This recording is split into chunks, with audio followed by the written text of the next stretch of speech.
देखो आज आम बनवा मांडिया दोसा सांग मैंने आम आज बनवा रागी दोसा गोटे कप नहीं जाइए रागी पोहा हाफ कप नहीं अल्प टिके नवा कप गोटे कप नवा पानी आड करवा बतई छाड़वा आम सब ग्राइंडिंग करदे ग्राइंडिंग होगा पानी मिसेवा अनुसार लुण आड करवा बड़ साइज कटा पियाज देदेवा ग्रीन चिल्ली काटी पकई देचे आवा बसई नहीं दोसा बनवा से अल्प अल्प तेल पकई चकुली उपर आउ तेल पकई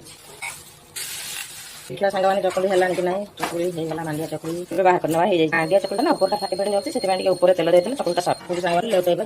देखो सांग मैंने रेडी होगा मांडिया दोसा आपको चाहिए सहित खाई बुट चटनी जेको चटनी बनाई चटनी सहित खाई सस सहित भी खाई भल लगे टेस्टी लगे हेल्दी ब्रेकफास्ट देखो आज आम बनवा मांडिया दोसा सांग मैंने आम आज बनवा रागी दोसा गोटे कप नहीं जाइए रागी पोहा हाफ कप नहीं अल्प टिके नवा कप गोटे कप नवा पानी आड करवा बतई छाड़वा आम सब ग्राइंडिंग करदे ग्राइंडिंग होगा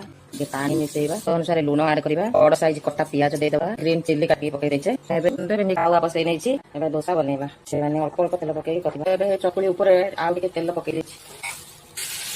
देखा सांग मैंने चकुली है कि ना चकुली होगा मांडिया चकुली बाहर करना मांडिया चकुली ना ऊपर फाटी फाटी जाती से ऊपर तेल देते चकुली सब सांग